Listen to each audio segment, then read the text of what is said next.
નમસ્કાર, હું ધર્મેશ ભંડેરી, પ્રમુખ આમ આદમી પાર્ટી સુરત શહેર.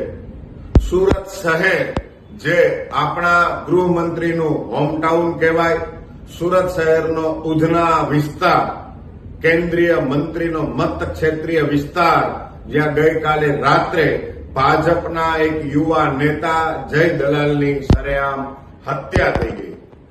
આ જય દલાલના આત્માને પ્રભુ પરમ શાંતિ અર્પે એવી પ્રભુના ચરણોમાં પ્રાર્થના. પણ વાત એ છે કે જ્યાં ભાજપના કાર્યકર્તાની, ભાજપના નેતાની સરેઆમ હત્યા થઈ જતી હોય તો સામાન્ય માણસ કેવી પરિસ્થિતિમાં જીવતો હશે એ આપણે સૌ લોકોએ વિચારવું જોઈએ. ગૃહમંત્રીના હોમટાઉનની આ પરિસ્થિતિ, રોજ પેપરનું પાનું ખોલીએ અને એવું બનતું નથી કે સુરતમાં હત્યાનો બનાવ ન બન્યો હોય. પોલીસ અને પોલીસનો ડર આ સુરતમાં ગુનેગારોને કેમ નથી, આ બાબતે આપણે ખૂબ જ ગંભીરતા સાથે વિચારવું જોઈએ. જે પોલીસનું કામ સામાન્ય માણસની સુરક્ષા કરવાનું છે, કાયદો વ્યવસ્થા જાળવવાનું છે, એ પોલીસનો દુરુપયોગ સત્તા પક્ષ વિપક્ષને રોકવા માટે કરે.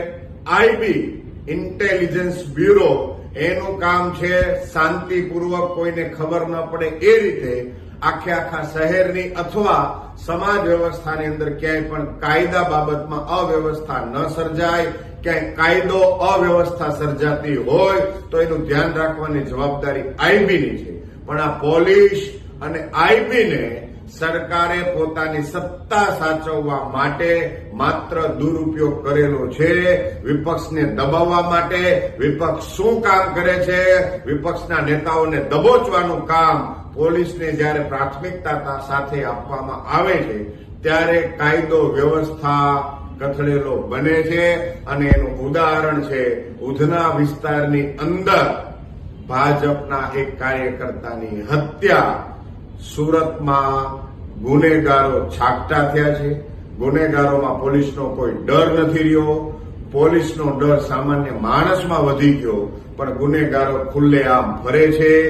ગુનેગારોએ ગુનાને વધારે અંજામ આપવો હોય એટલે ક્યાંક એવું પણ બને છે કે સત્તા પક્ષ સાથે જોડાઈ જાય છે અને આ સામાન્ય માણસ પોતે અસુરક્ષા અનુભવે છે. આપણે સૌ લોકોએ વિચારવું જોઈએ કે આ સુરત શહેર, આવું શહેર કોણે બનાવ્યું? કાયદા વ્યવસ્થાના ધજાગરા કોણ ઉડાવી રહ્યું છે? પોલીસ તંત્રને વિનંતી છે કે સત્તા પક્ષની ગુલામી છોડી અને આપણા શહેરને સુરક્ષિત બનાવવા તરફ ધ્યાન આપવામાં આવે એવી આમ આદમી ઈચ્છે છે. આમ આદમી પાર્ટી એવી માંગ કરે છે. જય જય.